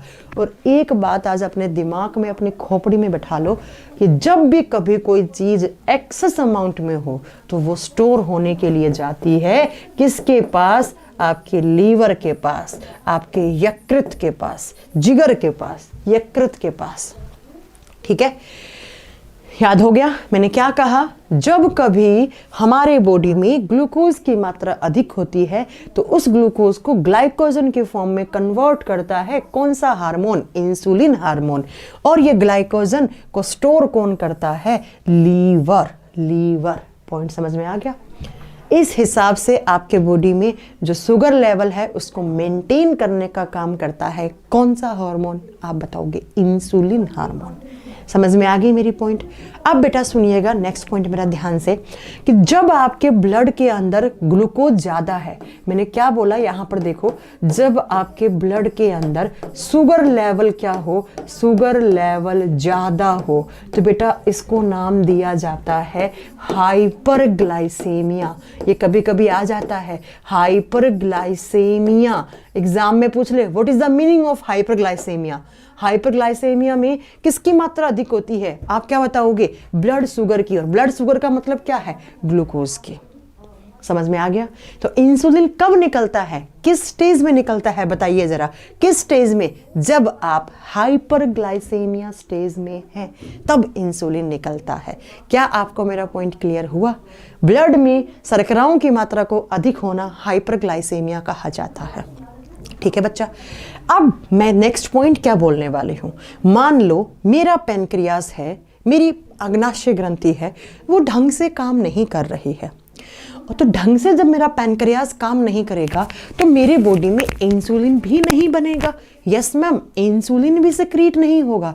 और जब ढंग से इंसुलिन नहीं बनेगा तो बताइए मेरे प्यारे बच्चों कि क्या मेरा जो ग्लूकोज है वो ग्लाइकोजन की फॉर्म में जाएगा? नहीं जाएगा। तो बेटा अगर आपके बॉडी में, मैं क्या बताना चाह रही हूँ ध्यान से सुनिए, अगर आपके शरीर में इंसुलिन की कमी हुई, जब बेटा इंसुलिन की कमी है तो बेटा शुगर लेवल क्या होएगा? ज़्यादा। तो जब इंसुलिन की कमी है तो बेटा शुगर लेवल लेवल क्या हो जाएगा, ज़्यादा। और ये शुगर लेवल कहाँ पर ज़्यादा होगा, आप बताओगे हमारे ब्लड में। और जब ब्लड में शुगर की मात्रा बढ़ जाती है तो आपको एक बीमारी हो जाती है। कौन सी बीमारी, कौन सी बीमारी मेरे प्यारे बच्चों, डायबिटीज़। कौन सी बीमारी, डायबिटीज़। हिंदी में क्या लिखेंगे, मधुमेह रोग, मधुमेह रोग। तो मैंने क्या कहा, इंसुलिन कम, शुगर ज़्यादा। शुगर ज़्यादा मतलब कौन सी बीमारी से ग्रसित हो जाओगे, डायबिटीज़ से।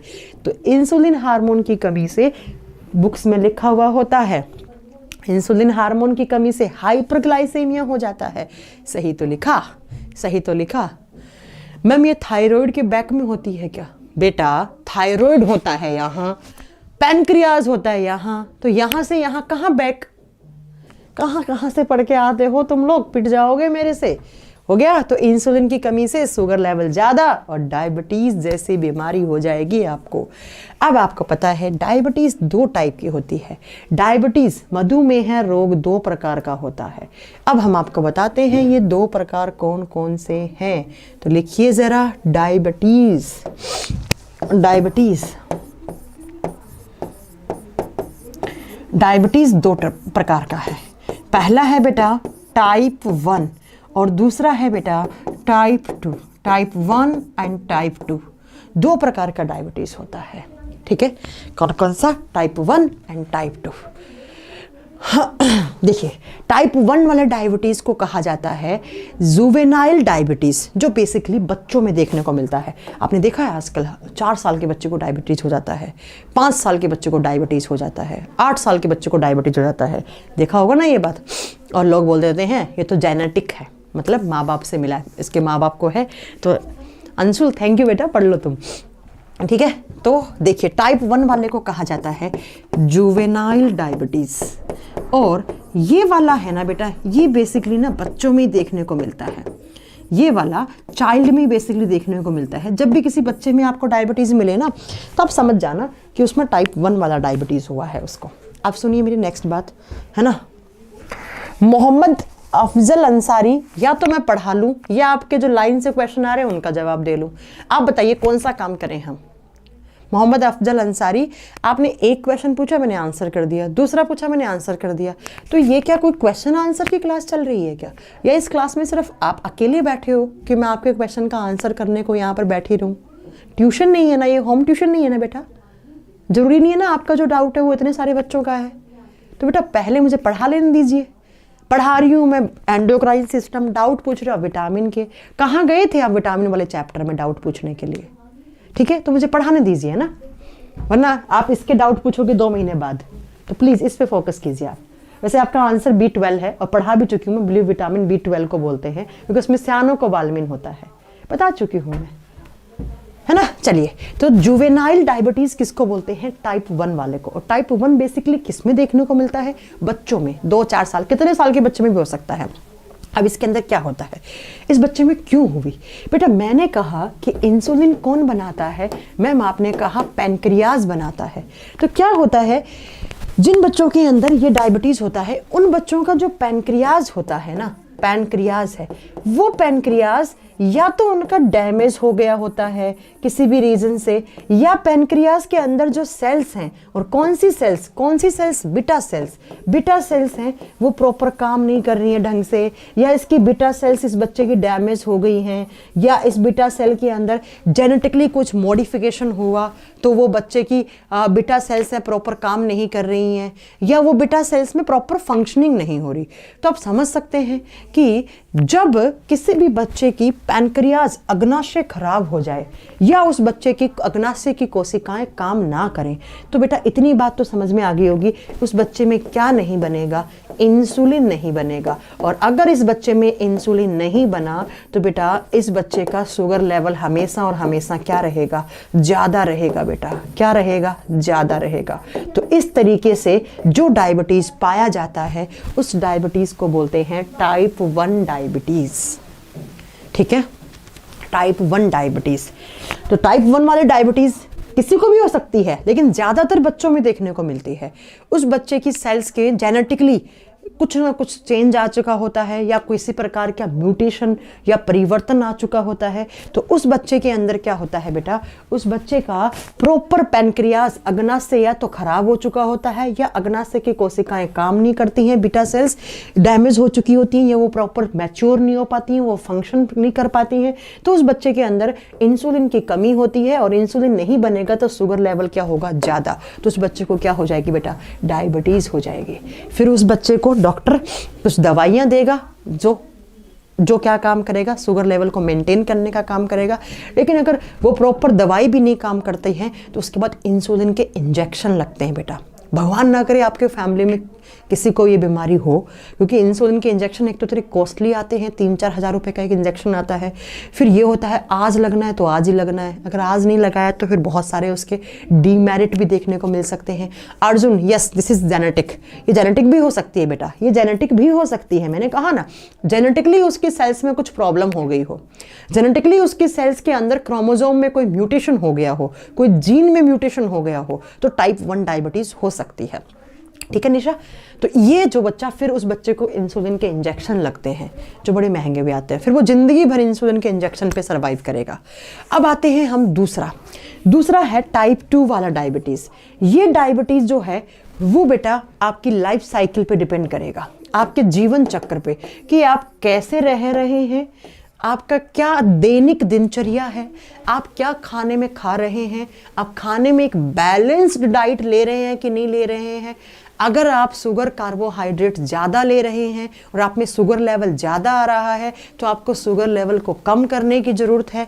अभी बताऊंगी कितना होना चाहिए शुगर लेवल। तो बेटा ये वाला आपकी लाइफ साइकिल पे डिपेंड करता है। आज मैं एकदम चंगी हूँ, बहुत बढ़िया हूँ, लेकिन 1 महीना मैं ऐसे खाऊँ, बेड पे पड़ी रहूँ, ऐसे ही बेड पे पड़ी रहूँ मैं, और कोई भी मतलब खाया सो गई, कार्बोहाइड्रेट ज़्यादा ले रही हूँ और एकदम पूरा ऐसा मेरा लाइफ साइकिल है, ना मैं रनिंग करती हूँ, ना मैं कोई जॉगिंग कर रही हूँ, मतलब लाइफ साइकिल आपका ऐसा ही है। और आप मिठाइयाँ रोज़ खा रही हूँ, मैं जूस रोज़ पी रही हूँ, फ्रूट्स खा रही हूँ, मैं कार्बोहाइड्रेट में कमी नहीं कर रही हूँ अपने शरीर में। मोहित बिल्कुल लाइफ क्लास है ये, ठीक है। तब बेटा क्या होगा, आपके लाइफ साइकिल के फर्क पड़ने पर, आपकी दैनिक दिनचर्या खराब होने से आपके शरीर में अगर शुगर लेवल ज़्यादा हो, तब बेटा आपको जो डायबिटीज़ होता है ना, वो बेटा कौन सा होता है, टाइप 2 डायबिटीज़ होता है। और ये किसी भी स्टेज में हो सकता है। आपने देखा होगा 40 की उम्र के लोगों को हो जाता है, 50 की उम्र के लोगों को हो जाता है, और आजकल तो मतलब बहुत कॉमन बीमारी है बेटा डायबिटीज़। हर घर में एक पेशेंट मिलता है, बहुत ही कॉमन बीमारी हो रखी है। तो याद रखिएगा, ये बीमारी कभी भी हो सकती है आपको, है ना। ठीक है, तो ये टाइप 2 वाली है। अब टाइप 2 वाली थोड़ी सी नॉर्मल होती है, इसमें ज़्यादा डेंजर नहीं होती है। अब अपनी डाइट को कंट्रोल कीजिए, डाइट में कार्बोहाइड्रेट्स कम खा लीजिए आप बेटा। और उसके अलावा आप क्या करोगे, अंशुल नो बेटा नो, हाँ इसके अलावा आप क्या करेंगे बेटा कि खा रहे हैं तो उसको बर्न भी करेंगे, हम उससे कैलोरीज भी लेंगे, लेकिन हम क्या करेंगे फिर कि आप उतने ज़्यादा खा रहे हैं तो उतनी ज़्यादा एक्सरसाइज कर रहे हैं, रनिंग कर रहे हैं, तो ये सारा करना पड़ेगा आपको। ये टाइप 2 है, ये कभी भी हो सकती है, 20 साल में, 40 साल में, 50 साल में, 55 साल में, कभी भी हो सकती है ये वाली। इसको बोलते हैं हम टाइप 2 वाली डायबिटीज़। अब आपके दिमाग में क्वेश्चन आ रहा होगा कि मैम आप शुगर लेवल की बात कर रही हैं, तो शुगर लेवल कितना होना चाहिए, ठीक है। अच्छा, कैसे प्रिवेंट कर सकते हैं, तो बेटा आप अपने कार्बोहाइड्रेट का अमाउंट कम कीजिए, मिठाइयाँ वगैरह, शुगर वगैरह कम लीजिए, और उसके अलावा आप क्या करेंगे, शुगर फ्री चीज़ें खाइए। जैसे आपने देखा होगा शुगर फ्री टैबलेट आती हैं, वो देता है डॉक्टर। आर्टिफिशियल स्वीटनर्स होते हैं उनमें, नेचुरल गन्ना, गुड़, शहद, चीनी, इन सबको आपको बंद करना पड़ेगा। और थोड़ा प्रोटीन वाली डाइट थोड़ी सी ज़्यादा कर सकते हैं आप। एक्सरसाइज कीजिए, मेडिटेशन कीजिए, योगा कीजिए, ये सब करेंगे तो आप ठीक रहेंगे, ठीक है। मैम एक दिन में 2 टाइम मॉर्निंग एंड इवनिंग में चाय ठीक है। हाँ, ऐसा नहीं है, अगर आपका शुगर लेवल सही आ रहा है तो आप कितनी ही बार चाय पियो, लेकिन ज़्यादा भी चाय नहीं पीनी चाहिए, क्योंकि चाय से एसिड बनता है। और दूसरा, चाय जो है बेटा वो आपके बॉडी में निकोटीन सिक्रीट करने में भी सहायक होती है, इसे थोड़ा कम पिए, ज़्यादा अच्छा है। चलिए अब आएंगे यहाँ पर हम शुगर लेवल की। जब हम बात करते हैं, आपने चेक करवाया होगा अपना शुगर लेवल, तो अगर आपने खाना नहीं खाया है, मतलब बिफोर मील का मतलब है खाना खाने से पहले आपके बॉडी में शुगर का लेवल आना चाहिए 70 से 100 100 ml पर decilitre of blood. Decilitre of blood कहने का मतलब है 1 डेसीलीटर, ओह क्या बोल दिया मैंने, हाँ 70 से 100 आपका क्या आना चाहिए, शुगर लेवल आना चाहिए। लेकिन कब मैम कितना शुगर लें? बेटा मैं लेवल बता तो दे रही हूँ आपको, लेवल बता तो रही हूँ आपको मैं, ठीक है। ये मिलीग्राम होगा, ml नहीं होगा, मिलीग्राम। देखिए अगर आपने खाना खाने से पहले अपना शुगर चेक किया है तो 70 से 100 मिलीग्राम पर decilitre of blood, 1 decilitre blood में 70 से 80 मिलीग्राम लेते हैं ना। हल्का सा पिन करके इस उंगली से आपका डेसीलीटर में आपका क्या निकालते हैं, खून निकालते हैं। और उस खून के अंदर अगर मशीन देखी होगी शुगर लेवल वाली, तो 70 से 80 आ रहा है तो आप नॉर्मल हैं बेटा। 70 80 90 95 तक आ रहा है तो आप नॉर्मल है, आपको कोई शुगर लेवल बढ़ा हुआ नहीं है, आप हाइपरग्लाइसेमिया स्टेज में नहीं है, ठीक है। लेकिन जब आपका 120 130 आ रहा है तो आपका शुगर ज्यादा है। आफ्टर मील का मतलब क्या हो गया कि खाना खाने के बाद कितना आना चाहिए, क्योंकि खाने में आपने क्या ले ली बेटा, खाने में आप कार्बोहाइड्रेट तो लोगे ना, खाने में आप शुगर तो लोगे ना बेटा। तो खाना खाने के बाद कितना आना चाहिए, खाना खाने के बाद बेटा 180 से नीचे आना चाहिए, 180 मिलीग्राम पर डेसीलीटर ऑफ ब्लड। 180 से कम, 120 130 140 150 कितना भी आ सकता है तो ठीक है। लेकिन अब आपने खाना खाया और खाने के बाद आपका शुगर आ रहा है 300, तो बेटा आपको क्या है, आपको शुगर के सिम्टम्स है। आप में कम कीजिए, अपना दैनिक दिनचर्या को सही कीजिए आप। तो ये आपका शुगर का लेवल है बेटा। ऐसे शुगर लेवल चेक करते हैं, इस उंगली से हल्का सा खून निकालते हैं, क्योंकि इस उंगली में ब्लड का प्रेशर थोड़ा सा हाई रहता है हमेशा, इसलिए सेंटर वाली उंगली से खून लिया जाता है।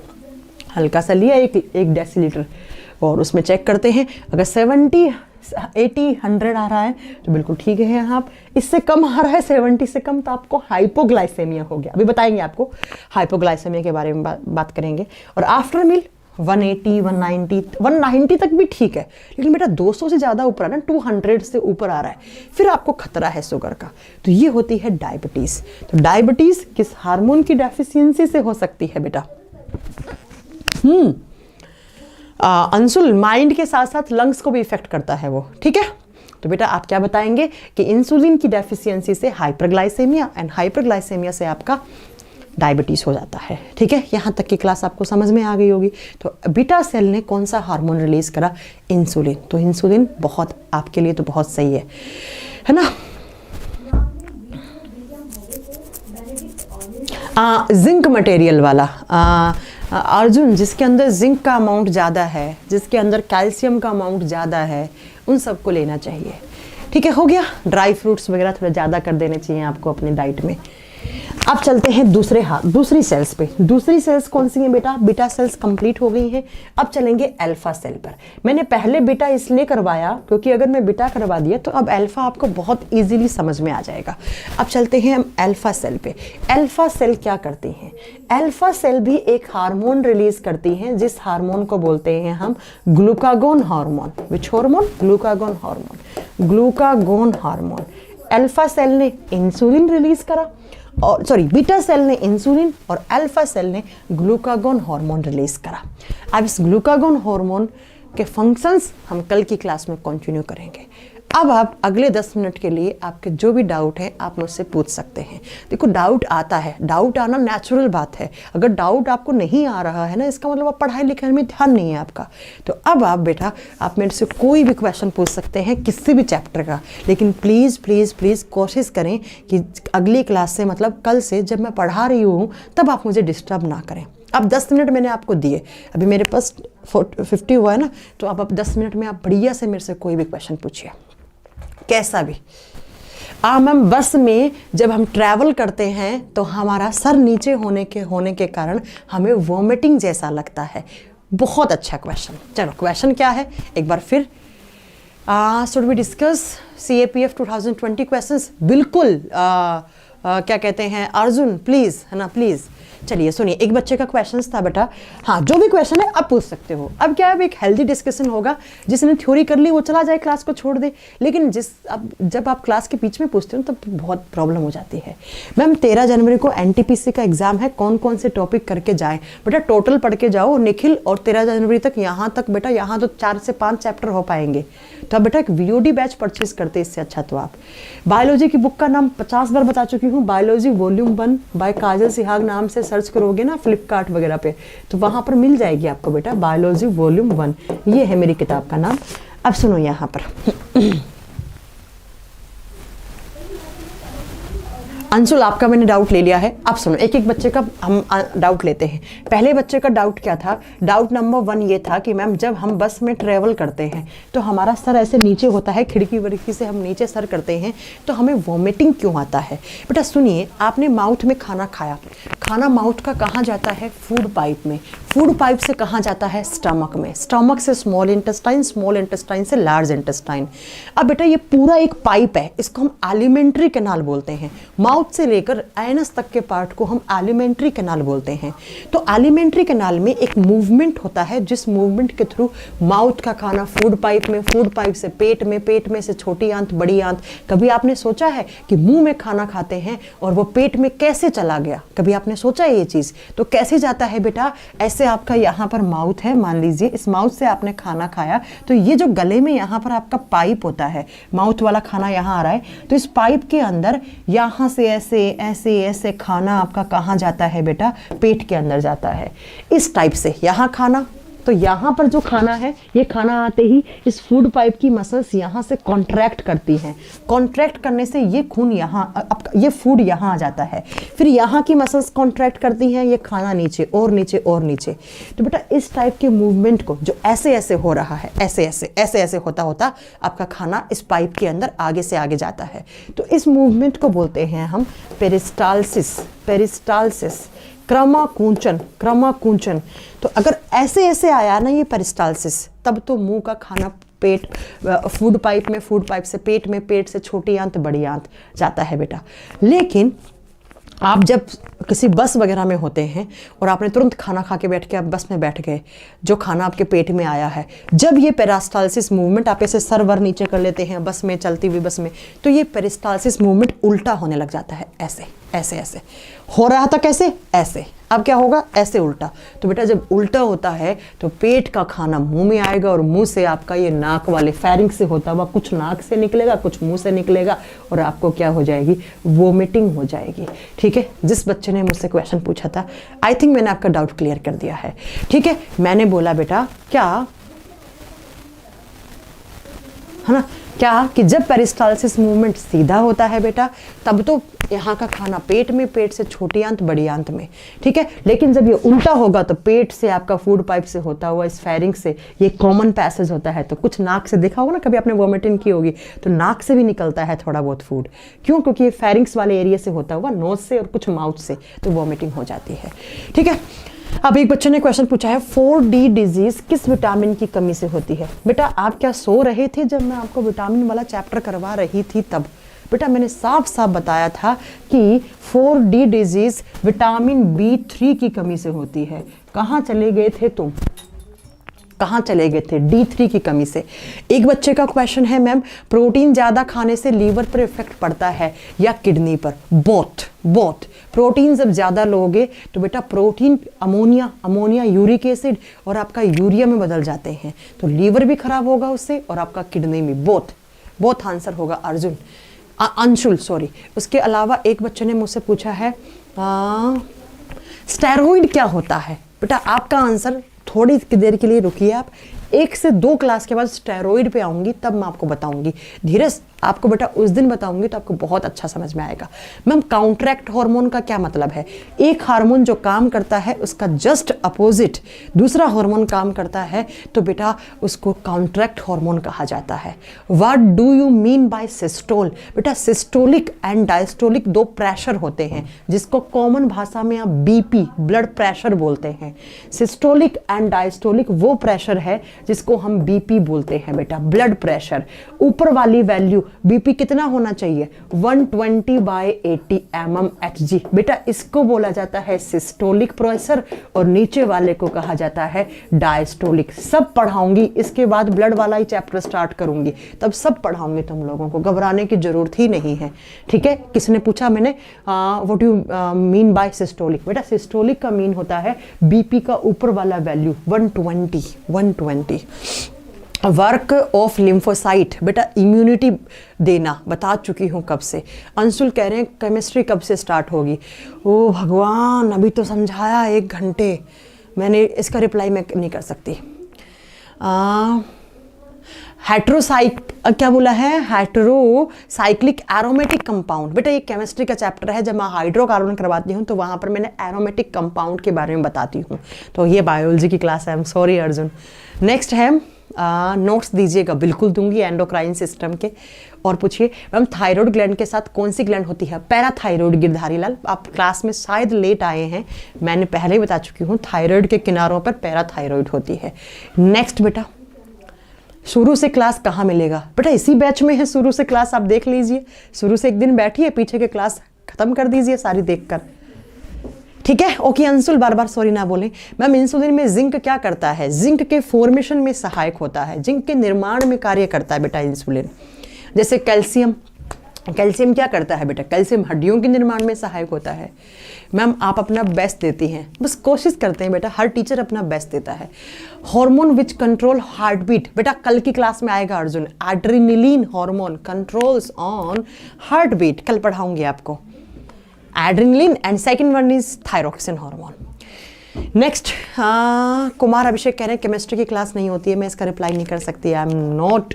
मैम उत्तम नगर में बुक मिल जाएगी क्या बेटा, उत्तम नगर में तो नहीं होगी, मुखर्जी नगर में है, किसी भी शॉप पे जाकर आप किताब मांग सकते हैं मेरी, मुखर्जी नगर से ले सकते हैं आप। ठीक है, तो मुझे उम्मीद है आप किसी का कोई डाउट नहीं आ रहा है। लीवर का वेट बता दो बेटा, लीवर का वेट डाइजेस्टिव सिस्टम है, वैसे तो बताती हूँ लेकिन जानना है तो लिख लीजिए, approx 1.5 to 1.7 kilogram. Liver is the largest and heaviest internal organ. Ma'am 4D disease vitamin B5 लिखा है बेटा, जिस किताब में लिखा उसे फाड़ दो। ठीक है, जिस किताब में लिखा उसे फाड़ दो। मैम पिट्यूटरी ग्लैंड को हम मास्टर ग्लैंड बोलते हैं, वाई, क्योंकि बेटा पिट्यूटरी ग्लैंड है वो हाइपोथैलेमस को छोड़कर बाकी सब के सिक्रेशन पे कंट्रोल करता है, कल की क्लास में आएगा। अभी पिट्यूटरी पढ़ाया नहीं ना, सब पढ़ाऊंगी तुम लोगों को ये। ठीक है, गोइटर, रोहन आपका आंसर है गोइटर, गोइटर कल बताया था, कल की क्लास देखना बेटा। Goitre, which part of cells converts glucose into pyruvate बेटा, ये भी आएगा। देखो अभी इसका कॉन्सेप्ट है बहुत बड़ा बेटा, अभी समझ नहीं आ पाएगा आपको, अभी आपको समझ में नहीं आ पाएगा पायरुवेट वाला। वह रेस्पिरेटरी सिस्टम का हिस्सा होता है, रेस्पिरेटरी सिस्टम में मैं बताऊंगी पायरुवेट के अंदर आपका ग्लूकोज कैसे कन्वर्ट हो जाता है। कुछ साइकिल होती है, क्रैब्स साइकिल एंड ग्लाइकोलाइसिस, वो बेटा रेस्पिरेटरी सिस्टम का पार्ट है अर्जुन बेटा, वो अभी समझ में नहीं आएगा, उसके लिए पूरा कॉन्सेप्ट समझ में आना चाहिए। पेप्टाइड हार्मोन क्या होते हैं, वो हार्मोन जो प्रोटीन की लंबी लंबी चेन से मिलकर बने हुए होते हैं उन्हें हम पेप्टाइड हार्मोन बोलते हैं, और जो फैट से मिलकर बने हुए होते हैं उन्हें हम स्टेरॉइड या फैट वाले हार्मोन बोलते हैं। हार्मोन बेटा 2 चीज़ों से मिलकर बने होते हैं, बता भी चुकी हूँ, फिर भी जान लो एक बार फिर से कि हार्मोन किस किस से मिलकर बने हुए होते हैं। कुछ ऐसे हार्मोन जो प्रोटीन से मिलकर बने हुए होते हैं या प्रोटीन की लंबी लंबी चेन से, तो उनको पेप्टाइड हार्मोन या प्रोटीन हार्मोन बोलते हैं, और जो फैट वगैरह से मिलकर बने हुए होते हैं उन्हें हम स्टेरॉइड हार्मोन बोलते हैं। मैं लास्ट में ना इनके एग्जाम्पल नोट करवा दूंगी कि कौन कौन से हार्मोन पेप्टाइड हार्मोन है, कौन कौन से हार्मोन स्टेरॉइड हार्मोन है। कभी कभार रेयरली ये क्वेश्चन पूछ लिया जाता है। ठीक है, I found difficulty level higher in CAPF 2024 bio. Arjun अगर मैं आपको बताऊं तो अगर आप ढंग से मेरी बायोलॉजी पढ़ेंगे ना तो मैं कम से कम मिनिमम आपको 90 आवर्स बायोलॉजी पढ़ाने वाली हूँ। और बेटा जिस दिन मेरे से आपने बायोलॉजी ढंग से पढ़ ली ना तो बेटा उस दिन मैं बता दूँ कि आपको कोई भी CAPF का क्वेश्चन आप मिस नहीं करोगे। CAPF से लेकर कोई भी स्टेट PCS का एग्जाम देना तुम एक क्वेश्चन भी नहीं रखोगे। एक काम करो अर्जुन, तुम प्रीवियस ईयर के क्वेश्चंस लो और उनको मेरी क्लास के नोट से मैच करो, अगर ना मिले तब आप मेरे पे डाउट कर लेना। ठीक है मैम, बड़े आप क्वालिटी ज़्यादा मत किया करो प्लीज़।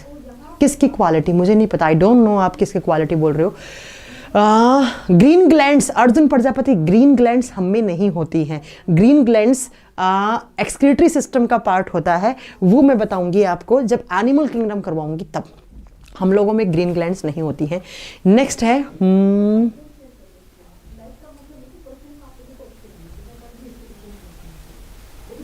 अच्छा, शुगर फ्री में क्या होता है? ओके बेटा, शुगर फ्री में सुनिएगा, जब आपको शुगर होता है तो शुगर फ्री में आपको डॉक्टर आर्टिफिशियल स्वीटनर्स देता है बेटा, आर्टिफिशियल स्वीटनर्स। ये आपको खाने में तो मीठे लगेंगे लेकिन हमारे बॉडी में शुगर लेवल को बढ़ाते नहीं हैं। खाने में तो मीठे होंगे ये, है ना, आर्टिफिशियल स्वीटनर्स, लेकिन बेटा ये क्या करते हैं, जैसे कौन कौन से होते हैं, एस्पार्टेम, ये सब देखना आप नाम, एस्पार्टेम, सुक्रालोज, सुक्रालोज, और होता है सैक्रीन, ये सब आर्टिफिशियल आपकी शुगर्स होती हैं। ये खाने में तो मीठी लगेंगे, आपकी दवाई को आप जैसे दवाई कह रही मैं, सॉरी, चाय वाय में डाल दोगे मिल जाएगा, है ना। एस्प्रिन नहीं, एस्प्रिन इज ए टैबलेट। पागल अर्जुन, तुम कहाँ पे ध्यान दे रहे हो?